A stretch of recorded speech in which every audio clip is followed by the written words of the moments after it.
thank you for the introduction, David, and I'm delighted to have this opportunity to lecture to the Institute rather than to lecture with a small L to members of the Council of the Institute on various much more mundane bits of Institute business. The topic I'm going to talk about today is not the product of any extended piece of fieldwork in Asia Minor, but simply aims to offer some historical reflections on a brief visit that I paid to the southern part of the Konya Vilayet last year with a group of German colleagues. Our main purpose was to identify Christian inscriptions in the region, and they have some part to play in the story I'm going to tell. But what I principally want to talk about is how observations on the topography and the monuments of the region provide an insight into Roman control of a notoriously troublesome area of Asia Minor, the central area of the Taurus Mountains, occupied by the Isaurians. As the lecture sort of began to take place under my hands, I realized that it was a thoroughly traditional piece of work in which I found myself patriotically referencing the work of many British scholars in the region over about 100 years of research in the region, and quite parochially intersecting with several British Institute of Archaeology projects in Turkey. So in that sense, it may serve as a certain sort of advertisement for some British work in Turkey in the period that I'm familiar with. What I think these reflections led me to was to thoughts about the wider issue of how the Romans ruled Asia Minor, and to some extent their empire as a whole. It falls roughly into three sections. The first is going to deal with topography and Roman roads and stuff. The second is an interlude about those Christian inscriptions, and the third returns to the question of Roman power. My starting point is a Latin inscription, first recorded in 1886. You can't read the inscription, but that's the stone. It was discovered in 1886 by two French travelers, Pierre Paris and Georges Radet, who did a big loop through southern Turkey. Oh, no, that's the wrong one. That's it.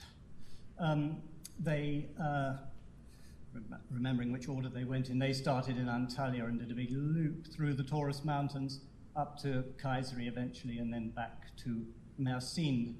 And they found this text about where my red dot is pointing over.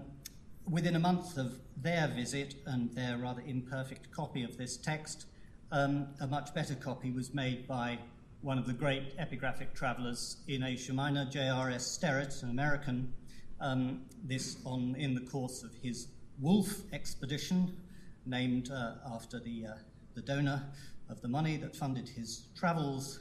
Sterrett went the other way. He started in Tarsus, then went up the Kalykadnos Valley, or beside it at any rate, to Karaman, and then travelled westwards from Karaman and came to this point, which is just at the edge. It's a village called Losta, of an area. This is the area I'm mostly going to be talking about.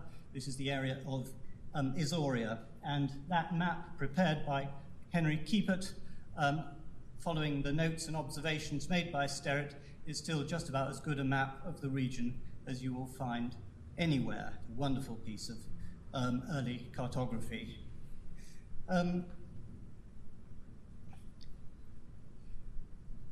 That's the inscription.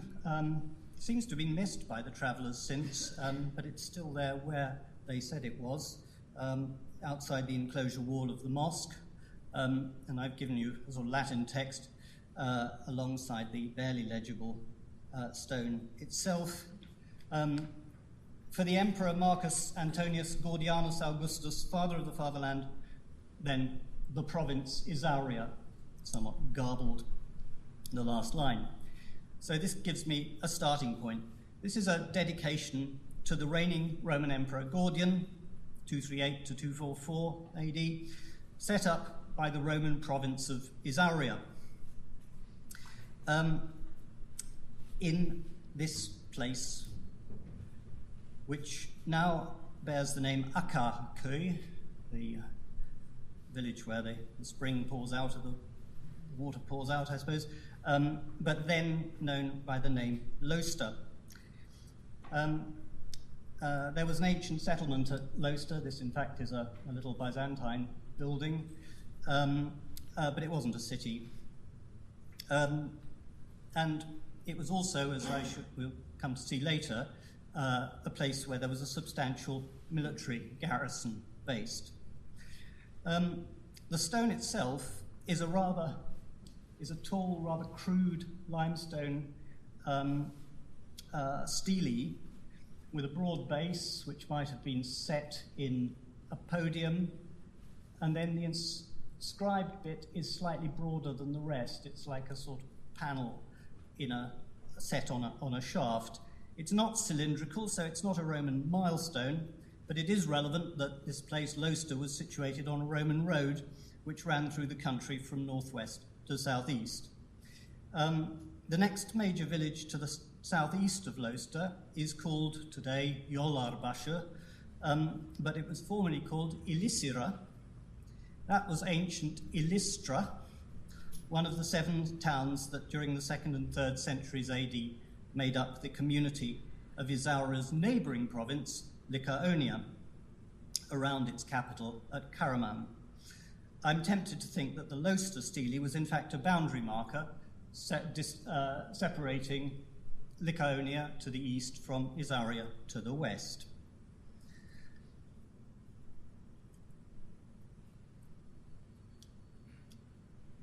This is a map made by another hero of Isaurian travel, Alan Hall, a predecessor as honorary secretary of this institute, illustrated in an article he published in Anatolian Studies in 1971. The Isaurians is a geographical term with a considerable range of usage and meaning. The Isaurians had entered history in dramatic style at the end of the 4th century BC. In typical fashion, their forces in battle chose to commit mass suicide rather than to submit to a Macedonian army in the years following Alexander's conquests. In the early 70s BC, they had 2 strongholds called New and Old Isauria. This map is misleading because it was made before a crucial discovery which showed that Old Isauria, Palaya Isauria, is in fact New Isauria, and that Old Isauria was located at the current sort of regional capital of Bozkır in the valley, or at a lower level below the other site. Those discoveries were indeed made by Alan Hall himself a year after he'd completed this particular study, such as the fate one runs working in this region. A fragment of the historian Sallust, whose histories contain an account of the Roman campaigns against the Isaurians, called them a nomadic race accustomed to raids and plunder rather than to cultivating the land. This, as we shall see, is stereotyping rather than accurate ethnography. Alan Hall, as I mentioned, made the crucial discovery, a remarkable Latin inscription, which enabled him to cite Old Isauria at Bozkır. Meanwhile, New Isauria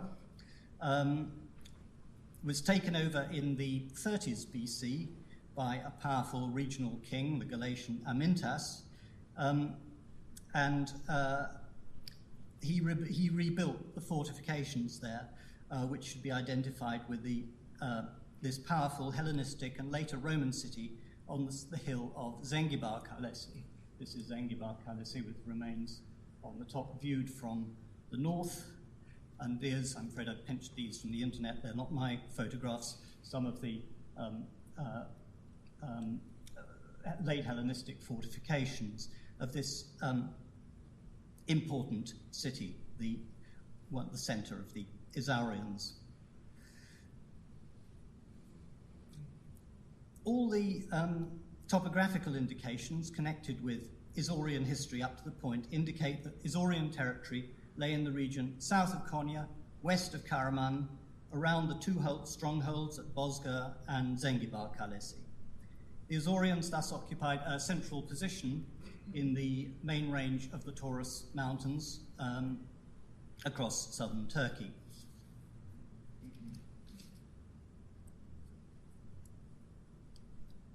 So an up-to-date map produced by another excellent Anatolian topographer, my colleague, as it were, Sabri Aydal, who's worked for me for many years in Pisidia. Here's Bozkır, here is Lake Sula, here are the mountainous country which sort of embraces the Lycaonian plain to the north. And Isauria spills over really between the mountains and this plain area in between them.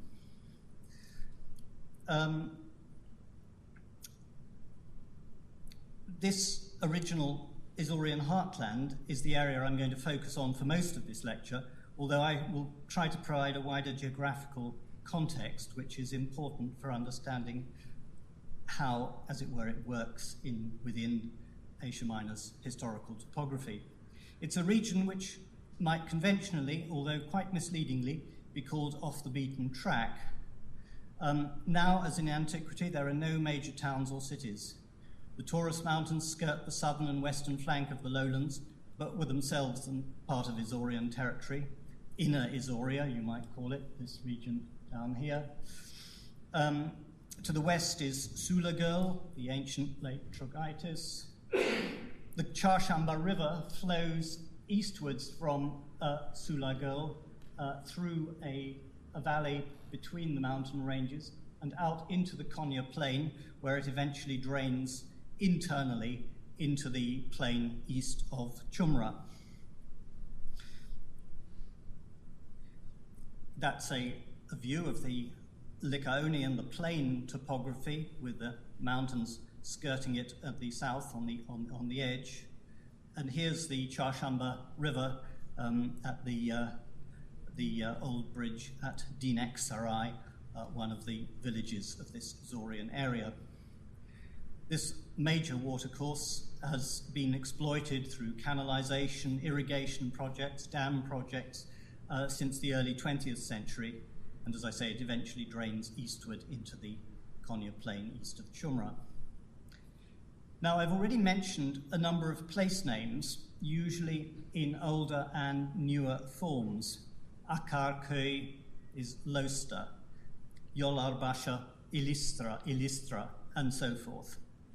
This is one of the parts of Turkey where modern renaming, mostly between 1950 and 1980, has had a devastatingly destructive impact on the ancient landscape.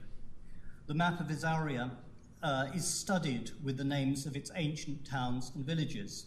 Some of these, such as Ilisira, are known both in this modern guise and in its ancient form. We have coins and inscriptions mentioning the Ilistrais, the Ilistreon, of the Roman imperial period. Others, such as Loster or Zoster, both variants are attested in the 19th century, where the inscription comes from, and not attested by any ancient source, although the form of the name leaves no doubt that this was its name also in antiquity. A smaller village east of Loster, now called Özyurt, was called Bossala up to the mid-20th century and is the Posala of Byzantine accounts.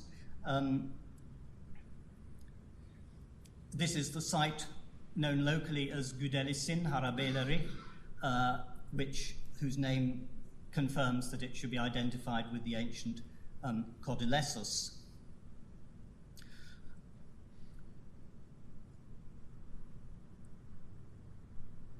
The Roman road through Isauria led past those villages up to the river Çarşamba, which it crossed at the village of Appa, certainly an ancient name that has lasted since antiquity, and by a minor miracle has survived the reforming zeal of the Turkish Republic.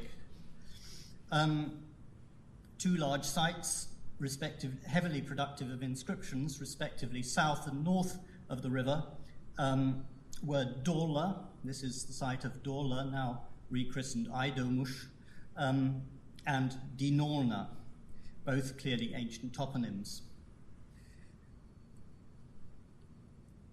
Further to the northwest, one reaches the one site of this region which achieved wider fame, Lustra, a large mound close to modern Hatunsaray, the site of a Roman colony, but also a community visited by St. Paul. This was where Paul and Barnabas were greeted by the local population speaking their own language, Lycaonisti, in Lycaonian. In the late 19th century, the mound itself was called Zoldera, which preserved the ancient name with a transposition of the two initial consonants. Lozdera is clearly Lustra. We've seen how Z and L could be interchangeable from the two forms Loster and Zoster. The next substantial ancient settlement beyond Lustra to the northwest was called Kilistra. The place is now rechristened Gökyurt, but the travellers and older maps have the original names Gilisire or Kilisire, and this, happily, is the name still used locally and displayed on the village bus. Slightly variant spelling, Gilisira, but no change in essence. The practice of renaming is now so familiar to persons getting to know a region of Turkey in depth that it tends to be dismissed simply as an inconvenient nuisance. The investigator resents having to spend so much time and run the risk of error in correlating old and new names before even beginning to write their account of the region. That is to trivialize a serious issue. These ancient villages and their names are part of Turkey's heritage. Change the name and the heritage is destroyed. Naming is a central element of identity. It's an arbitrary political act verging on criminality to deny the inhabitants of a place access to their former identity. One of the minor political crimes. This part of Turkey is not full of amazing ancient buildings or structures. It is not associated with major historical figures, a distinctive cuisine, or even dramatic physical features, attractive though the landscape is. On the other hand, it is a wonderfully representative portion of rural Turkey, whose place names are a tangible link, not with its Ottoman, Seljuk, Byzantine, Roman, or Greek past, but with its Lycaonian or Isaurian ancestry. Bureaucracy must be fought and resisted. It's the responsibility of anyone dealing with these areas to emulate the proud and devoted inhabitants of Gilisira and continue to use the old names.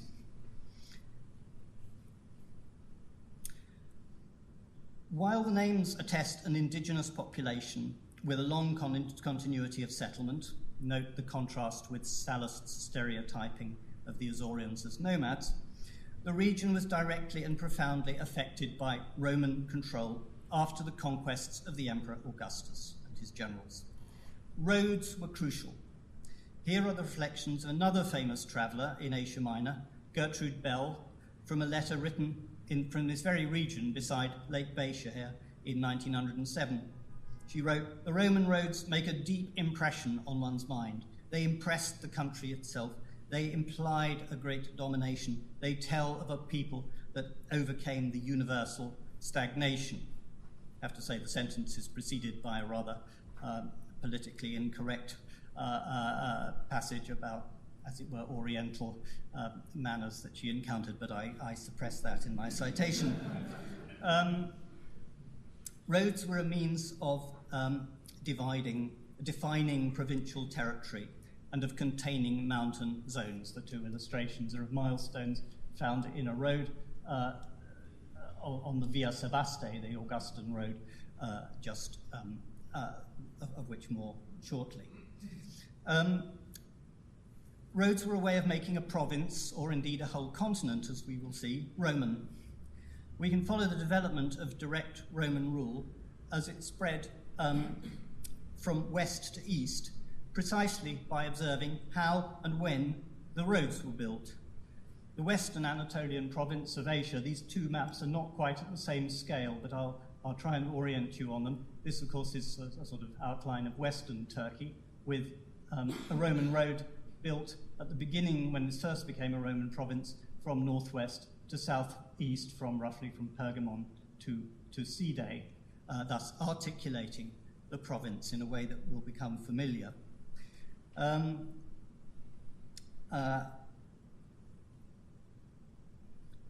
The conquest of the Pisidians in the western Taurus, so we're now in this region here, led to the construction of a famous Augustan road, the Via Sebaste, the road of Augustus, which ran also from Side, Perge, and then formed this big loop through the western Taurus up to Pisidian Antioch, before proceeding east just off map here to Konya and down to Lystra.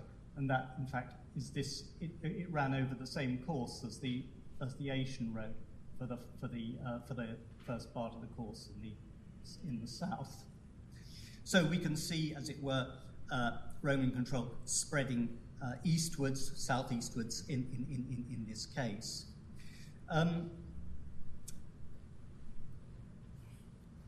The conquest of the Pisidians in the western Taurus was sealed and secured by this road,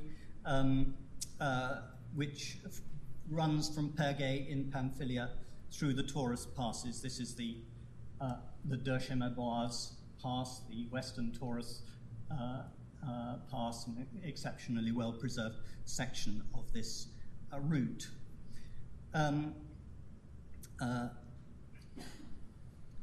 And I'm not really going to talk much about this, but I thought that I would just show you that it's an extraordinary good fortune that this road is so well preserved, in that it runs through a pass here which has not been reused in modern times by a major modern highway, and thus has been spared from destruction, as its counterpart, the Cilician Gates, has not. So here one can actually see what one of these roads looked like in considerable detail. But the most far-reaching project, which really implied the domination of Asia Minor, as Gertrude Bell would have understood it, was due to the initiative of the Emperor Vespasian in the 70s AD, continued under his sons Titus and Domitian, AD 80 to 81. Already in his classic 1950 study of Roman rule in Asia Minor, David McGee showed that Flavian road construction had a transformational impact on Roman Asia Minor. This map from David French's 1980 article at the beginning of his own research on Roman roads shows the locations of Flavian milestones all over central and eastern, as well as a few in the west, of Turkey. And when you put the milestones together, there's no need to read all these detailed texts, but what is really striking is that they come from all the provinces, all in a very short time. This was not a project that was articulated on a province-by-province basis. It was worked out on an entire regional basis with a text from Asia of AD 75, from Lesser Armenia and near Erzincan of AD 76, and groups of 81, 81, 77, 78, all the Asia Minor provinces, all at one go, receiving this major road building undertaking. So milestones of this period and of the generation following are found the length and breadth of Turkey. Without question, these roads were designed to provide the infrastructure which allowed rapid communication and the movement of troops and supplies to the newly established frontier system along the upper river Euphrates here. And this is a slightly more developed version of David French's 1980 map to show you how this system is embracing the whole of continental eastern Turkey.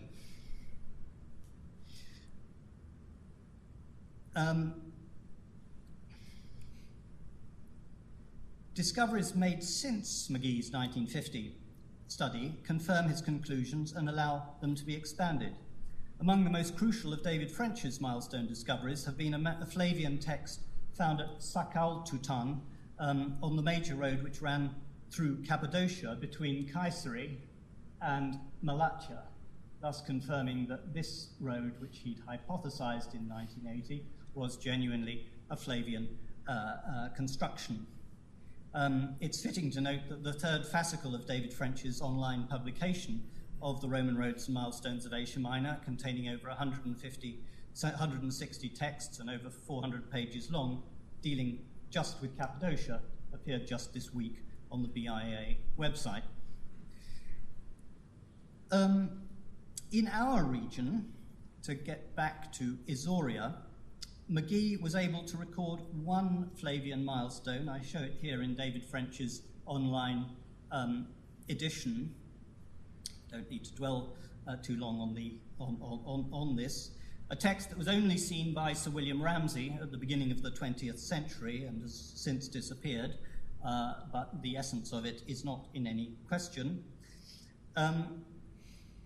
Found at Apa, at the river crossing of the Charshamba, 17 miles south of the colony of Lustra. McGee, following Ramsay, thought that it might have been on a road that ran from Konya to Isauria, to the Bozkır region. That is not correct, as the Caput Vi, the head of the road, the numbered head of the road for milestones along this route, is in fact Lystra. This is a milestone at Lystra, which is the first milestone on that route. So Lystra was the beginning point of a road. It's not Konya. The direction runs north-northeast, south-southwest. Now, where did this road go to? Well, its ultimate destination is now revealed by two Flavian milestones that have been discovered far, far to the southeast in the hilly country north of Silifke. I'm afraid I'm only able to illustrate this by this map, which won't be terrifically visible to you, but this is, Karaman is about here. This is coming down over the hills into the Kallikadnos Valley. That's Mut Claudiopolis. And then the Kallikadnos runs to Silifke, which is here. So that's the sweep from Karaman to Silifke. The milestones in question, one was discovered here at the village of Yenisu, very close to the now recently closed British Institute excavation of Kilise Tepe, run by Nicholas Postgate. And the other, over the mountains or over very hilly country, on a piece of preserved Roman road between Diocesarea Uzunjabuch and Olwa. I think I've got a, yes, that's not my photograph, but that is a Flavian and a later milestone on that road. These two texts were set up by a Flavian governor, Marcus Petronius Umbrinus, governor of the new Flavian province of Cilicia, in the first half of AD 80. That is, almost exactly at the same time as the stone at Apa, at the crossing of the river Charshamba to the northwest. It's clear that the road's southern destination was not, as everybody has said, Silifke, Seleukeia, because they're not running to Silifke. They're running further east of Silifke down to Korikos and Elaiusa, Kızkalesi. Both cities, Korikos and Elaiusa Sebaste, which began to mint their own coinage from the reign of Trajan, acquired a noteworthy title, Nauarchis, which can be translated, roughly speaking, as naval leader. And the term Nauarchis, naval leader, as the title of a city is found in these two cities and two others on the southern Turkish coast. One is Side, and the other is Aygei, Yumurtalık, in south of Adana on the coast. Nauarchis designated the city as possessing an important military harbour.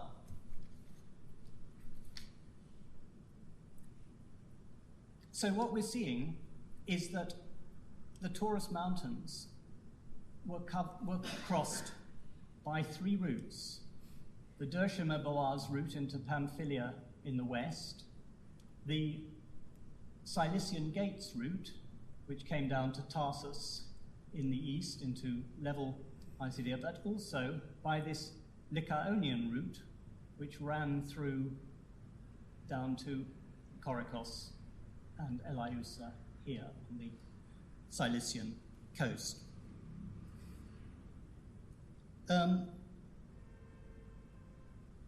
That seems to me to mark a notable progress in our understanding of the topography of the Roman Taurus. In 1970, when I first began to work on Roman Turkey, it was universally assumed that there was one viable road crossing the mountains leading to Syria, and that was this eastern route here through the Cilician Gates. All traffic from the north was assumed to have funneled through this rather difficult bottleneck into the southeast and on to Syria. In the late 1980s, but really not before 1990-91, scholars became aware that of that impressive road that I showed you earlier through the Dershima-Boaz, and a good deal of attention has now shifted to that, so that those two routes are now established, as it were, in scholarly consciousness. But I'm going to suggest that the time has come to look a lot more closely at this middle route, which was clearly, or on the face of it, equally significant. In the grand scheme of things, all these routes converged by land and by sea on the central point of Roman power in the Near East, Antioch, Syrian Antioch, modern Antakya. They're all going the same way, whether by land, whether by sea. The middle route had two main military functions. It was a key trans-Anatolian route linking Western Anatolia to the frontier areas of the east, specifically to Syria. And what is critical here is the sea crossing from those two cities called Nauarchis, Korikos and Eleusa, to the Syrian port of Seleucia Pieria, the port of Antioch. It's no coincidence that the port of Antioch and the river and canal connections between it and the great city of the hinterland, Antioch itself, received a huge military makeover under Vespasian. This, in fact, is a shot of some of the rock cuttings which transformed the whole harbour and canalisation situation at Seleucia Pieria, and that's the inscription attributing the work to Divus Vespasianus et Divus Titus, to the divinized Vespasian and his son Titus.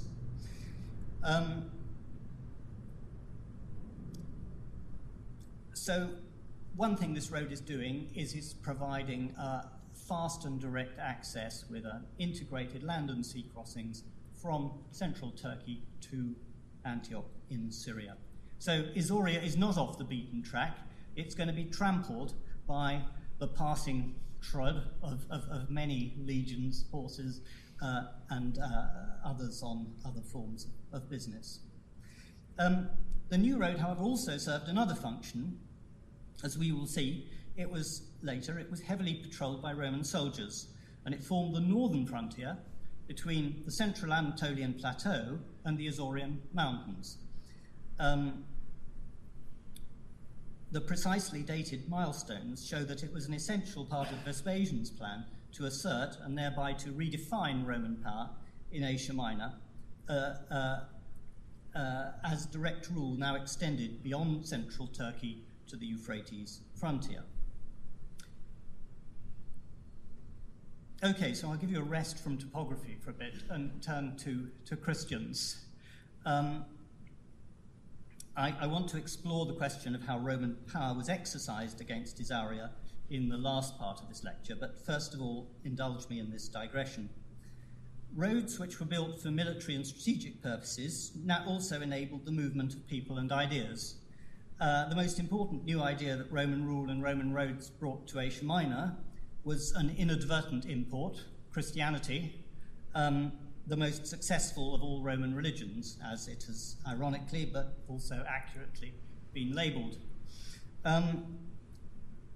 Now, that stone, this comes from, it's in a museum in Konya, but it comes from our region. It's Christian, and I'm going to show you a few more, which I hope I can convince you that it's not just Christian, but very early Christian. Those who read Greek, it's in very bad Greek, with some weird spellings and odd indigenous names.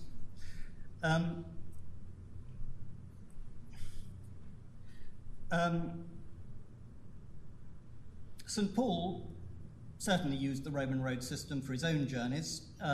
How did he get from Cyprus into the interior of Asia Minor on his first journey after debarking at Pergae here? Well, if you believe the tour guides at Antalya and follow the San Pol Yolu, they will lead you a merry dance into the mountains past our director's project at Pendelessos through bewitching countryside and rugged mountains where I'm quite certain Paul never set foot at all. He would have taken the rational option and travelled up the state-of-the-art, well-equipped Roman road that took him around the western Taurus and up to his destination, Pisidian Antioch. That road led on back to Lake Baetia and then eastwards, just off picture here, I'm afraid again, to Konya and then down to Lystra, which, as we've seen, is the starting point for our Flavian road across Isauria. There's Lystra again, seen from the north. Now, it's no coincidence that a group of probably the earliest Christian inscriptions of Asia Minor have been identified in the Isaurian villages close to this road, at Ak-Uren, a village just east of Lystra, at Dinona and at Dorla, two names I mentioned earlier, on either side of the Charshamba River, and in the villages close to Losta. The extremely high frequency of the name Paulos attested in these Christian communities, and the name incidentally doesn't occur at all often in the early Christian communities of Phrygia, where Paul's missions did not take him, is a strong indication that the new faith spread as a result of the mission. It's not a coincidence. Christian communities must have been established in the immediate aftermath of Paul's journeys in the mid-1st and going into the 2nd century. And it's worth stressing that he passed through the region on 2 further occasions on his second and third journeys, when I suspect he may well have taken the route taken by the Flavian road, which I've just shown you, up from Korikos to Karaman, and not, as traditionally asserted in standard accounts, going through the Cilician gates north of Tarsus. That's a nice hypothesis of Sabri Aydal, my Turkish colleague, and I think it very likely right. Christian gravestones of a typical Isaurian style, you get to recognize these sort of panelled, they're frontings for tombs. They're not actually sort of sarcophagi or larnaces as such, with, well, I don't need to describe to you the shape, it's pretty clear on all these texts. 3 of these 4 fairly elaborate monuments are explicitly Christian. This mentions a bishop, an episkopos. This mentions a deacon.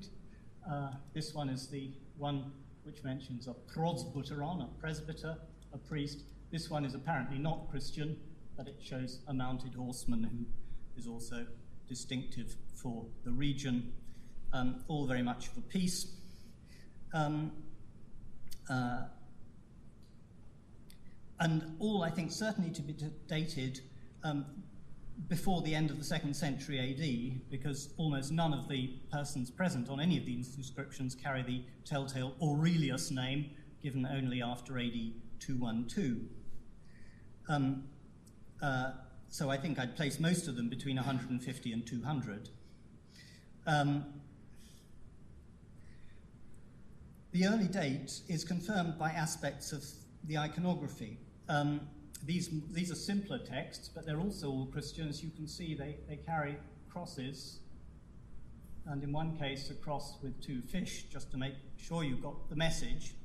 But note that the cross has a splayed foot, which is relevant to the argument. The fish, of course, was the encoded reference to the ichthyus Jesus Christos, Theou huios soter. And we find another example, slightly different, a T-shaped cross with two fish below it and a Christian text below, a slightly different style from the village of Ankara. Many of the inscriptions have been lost, these texts, since they were recorded by Sir William and Margaret Ramsay at the beginning of the 20th century. Fortunately, one of the most significant of the series is still preserved in the main mosque at Dorla. Now, the crowning witness to this, the vitality of this Christian community, has only recently been published, although its significance has not been recognised because the scholars who published it have assigned it a completely false date and a false provenance.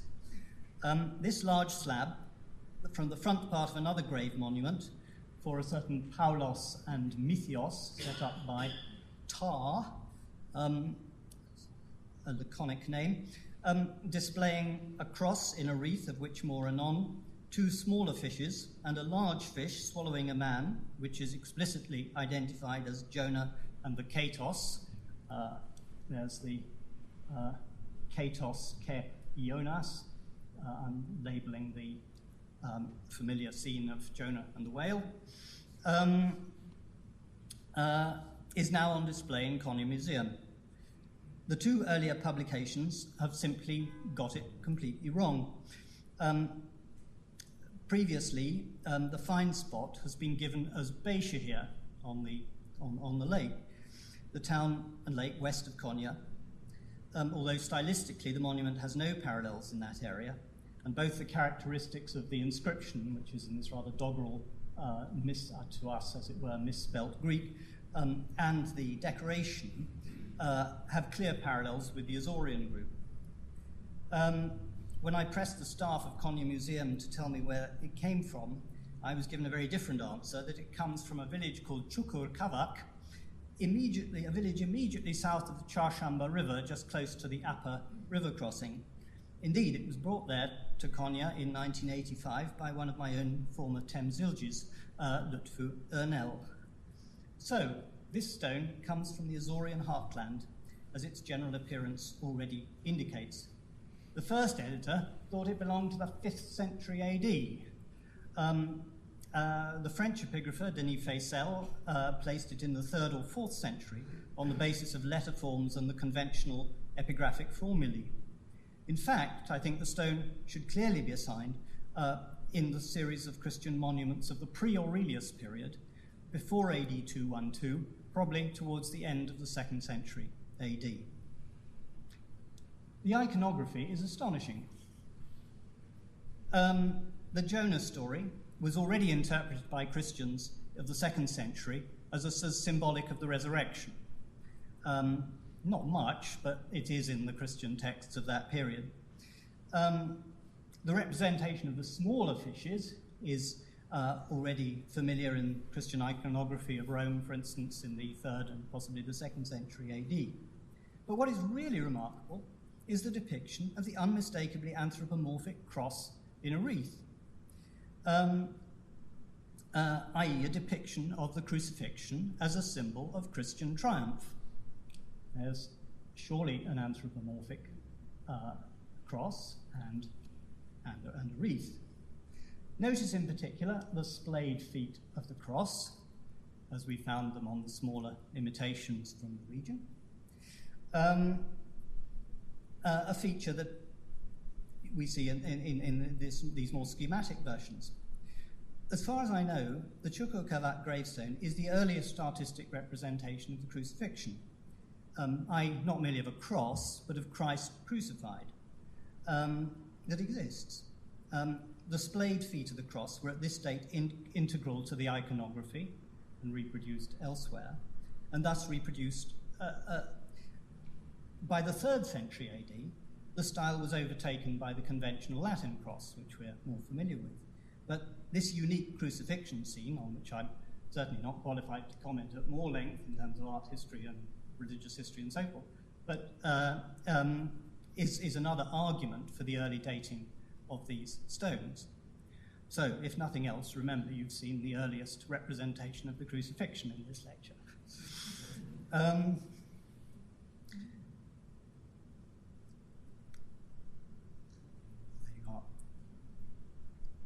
What this, I mean, you will have your own views as to what this sort of drapery is underneath the arms. We can all think of our explanations. Let's return from this very early Christian community on our road to the question of Roman power. The new Flavian Road is the most tangible element and outcome of a radical shift in Roman foreign policy. Roman government in the eastern provinces up until AD 70 had been based on a very complex form of what I'd call mixed political economy. Some regions were directly administered as Roman provinces, others were with or without a strong military presence, others were governed by kings or dynasts appointed by the Romans but with independent forces. Strabo, the geographer writing under Augustus, specifically identified the region that concerned us as being more suited to rule by kings or dynasts. He says this in relation to King Archelaus of Cappadocia, who ruled this region here at a crucial period. The Romans thought it was better for the region to be ruled by kings than to be under Roman prefects sent to administer justice, who were not always likely to be present on the spot or to have armed forces with them. So, under Augustus and up until AD 69, all of central and eastern Anatolia, as well as the Syrian Near East to the south, was a complex patchwork of territories ruled sometimes directly by Roman governors, other times by kings and dynasts. The whole system was swept away by Vespasian, the ultimate victor of the civil wars of AD 69, with brutal abruptness, and our region provides a vivid illustration of his hardline policy that can be observed throughout the entire empire. The royal dynasty, which was swept away from southeastern Asia Minor, was the kingdom of Commagene, the influential dynasty known today from the spectacular monuments of Nemrut-Da and around Adiyaman. They'd been Rome's loyal allies up to this time. The last member of the dynasty, Antiochus IV, ruled from 38 to 72. The Emperor Gaius, that is Caligula, who favoured dynasts, additionally gave him control of this region down here to the south, between Korikos and Anamur and Selinus, the interior region of which is called the Chiatis, and Lycaonia. And this was the Regnum Antiochianum, and Ptolemy refers to this region as Lycaonia Antiochiana. That's the northern part of the territory around the site, or south of the site of Derbe, a featureless landscape. In AD 69, Antiochus was described as the richest of all the many dynasts who offered support to Vespasian in his civil war against his rival Vitellius, the war which brought Vespasian to power in Rome at the end of the year 69. In AD 70, Antiochus's troops, commanded by his son Callinicus, were part of the force led by Titus that settled the Jewish war and took Jerusalem. In AD 72, however, this did not prevent the Roman governor of Syria, Caesenius Paetus, from filing a report to the emperor, which alleged that Antiochus was plotting with the Parthians against Rome. The Parthians, Paetus marched the 10th Legion and various allies into Commagene. The sons of Antiochus, heroes at Jerusalem, fled to Parthia. The old king escaped westwards to Cilicia, where he was arrested at Tarsus by a centurion. His royal capital at Samosata was promptly converted into a legionary fortress and became one of the new bulwarks of the Flavian, the Vespasianic eastern frontier. This stage-managed war, styled the Bellum Commagenicum in the inscriptions of the officers who served in it, and the emperor's cynical maneuver, first to set up and then to depose by force and imprison his loyal supporter, is entirely typical of Vespasian's behaviour towards Romans' former allies throughout the empire, extending from Britain and the Rhine to the eastern frontier. The old bonds of trust and common interest that Roman governors in the east had fostered with allied kings was now replaced forever by a crude and brutal form of realpolitik based on Romans' deployment of outright maximal military force. In the light of this, we return to our frontier road running from Isauria to see how Rome chose to deal with those recalcitrant mountain peoples whose territory the road skirted. All this territory from AD 70 onwards now forms part of Roman provinces directly ruled. Cilicia to the south, and the southern section of the cumbersome central and east Anatolian province, Galatia, Cappadocia, created by Vespasian to the north. In the 2nd century AD, by AD 140, a new triple province of Isauria, Lycaonia, and Cilicia was created. Isauria was the northwestern part, where this area here, we've seen a lot of it. Lycaonia was the middle part, around Karaman. Cilicia was the region to the southeast as far as the level plain, including the lower Calicadnus Valley, Coricus, and so forth. This composite province, just like the province of Cilicia in the 1st century BC, familiar from Cicero's letters, was essentially a corridor of communication between Asia and Syria, linked by the Flavian Road. But what about those Isaurian highlanders to the south? How did Rome evaluate and deal with their threat under the new conditions of direct rule which the Flavian settlement entailed? There's a lot of debate among modern commentators about the nature of Isaurian society and its compatibility or incompatibility with Roman rule. We have Brent Shaw offering a sociological explanation that power structures in the region were fundamentally different and essentially resistant to those in the Isaurians to those in the territory, the urbanized territory around them, despite their interlinking economic systems. More recently, the American historian Noel Lenski argues that Isauria actually was perfectly civilized, and that the warfare and troubles that broke out between Romans and Isaurians was simply due to other pressures elsewhere in the empire, which caused, sort of as it were, flare-ups in a local reaction. Well, I'm not going to engage in this debate in detail, except to make the obvious point that neither hypothesis has really taken sufficient account of the real Roman military presence deployed along the region's frontiers. Evidence on the ground indicates that military measures to contain the Isaurians were in place from the early imperial period and maintained through the 2nd and 3rd centuries AD. This map, another Alan Hall one, shows how Roman stationari, these are military officers controlling the road stations with small garrisons, mounted military officers, attested. There's in fact one off picture just to the north along the the east side of Lake Baisha here, down by Vasada, down into the territory just by Sulagirl, bringing us into Isauria. So a heavy, as it were, dispersed military garrison all along that road. Very high concentration of evidence of this sort. When we turn to the main Flavian road from Lystra to Laranda itself, it's striking how many monuments there are for centurions, for serving legionaries, and cavalrymen. These include, this is from Lystra, I can show you a sample of this. This is Lucius Octavius Modestus, and a Latin inscription here, a mounted soldier. He's revealed to be a centurion by the part of the text that's now missing below. A centurion of the 15th Legion Apollinaris, the garrison legion from Satala in Armenia Minor, is in a nearby village at Gumze.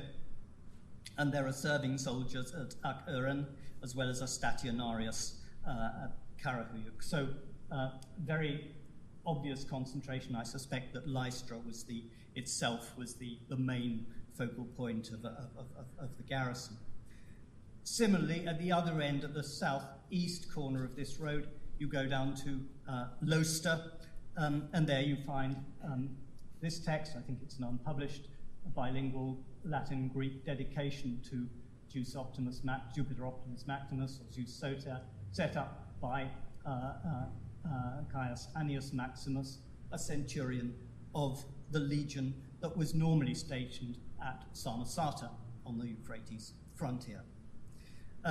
Lowster has also produced a cavalryman from a Cappadocian cavalry regiment, a praetorian, and the grave monument for a veteran of the 4th Legion, Scythica, the garrison region of Zeugma in North Syria. In other words, we have regular troops deployed or back from the frontier to man and horse this frontier. Moreover, in the village, we see these are uninscribed monuments in Lowster itself. Here, a mounted soldier, and here, revealingly, a military trophy, a Roman trophy monument built in at the bottom of this village sort of field boundary.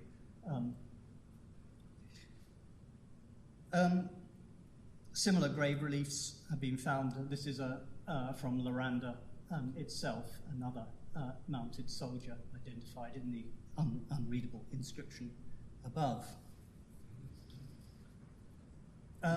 The presence of these soldiers demonstrates that the road system of southern Lycaonia and Isauria was not only designed as a means of long-distance communication, but also served as a frontier road, a limes, designed to contain the Isaurians. An emperor with the strategic priorities of Vespasian, who had abruptly seized control of a notoriously unruly part of southern Turkey from the client rulers, and who placed military security at the top of his agenda, was certainly not going to leave his flank here exposed to a potential enemy with an impressive track record of disturbing the peace.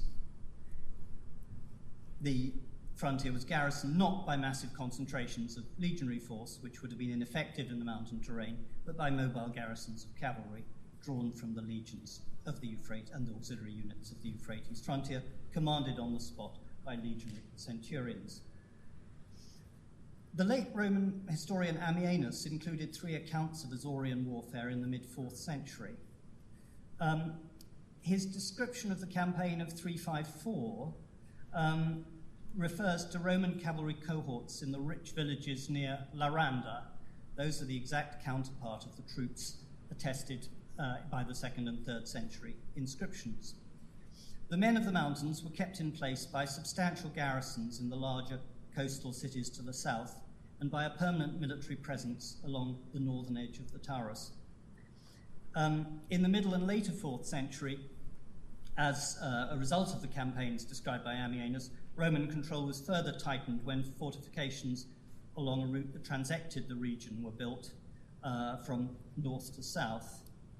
I'm not going to sort of explicate this in detail, but I think this extract from Ammianus should actually apply pretty accurately to the region which I've been describing. And this is a vignette from the Isaurian limes from the manuscript of the late Roman Notitia Dignitatum, showing Tarsus.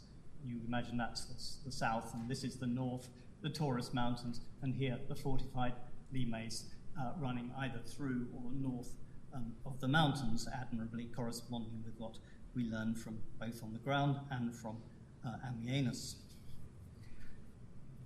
The inscriptions and monuments which attest the Roman military presence along the Isaurian limes make it quite clear that Roman authorities had not simply assumed that the gradual process of civilization would tame the Isaurians in the first 3 centuries AD, but they relied on military force throughout the period to contain them. Ammianus' vivid description and analysis of Roman and Isaurian warfare simply translates the observable monuments of archaeology into dramatic historical action. The turning point in the development of this new strategy of aggressive containment came with the decision of Vespasian to reject earlier Roman reliance on client kings, who had supposedly been better able to deal with the military force of the Highlanders than Roman authorities. He reverted to a strategy of maximum force based on roads and troop deployment. It's somewhat depressing to reflect that in the long term, this expensive and repulsive solution was successful. Rome contained the Isaurian threat and didn't lose control of Asia Minor until the 7th century. Thank you very much.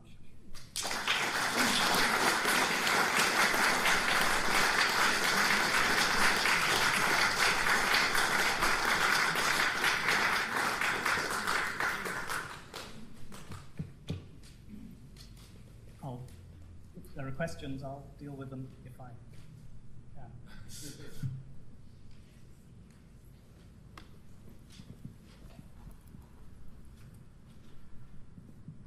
Thank you.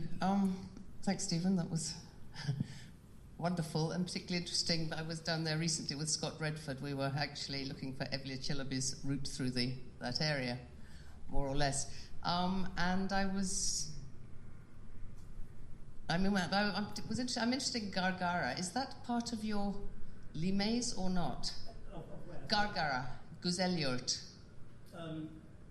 which is west of Ermenek. Right. Is that part of what you're talking about? No, that's deep in inner Isauria, which I think is not touched directly.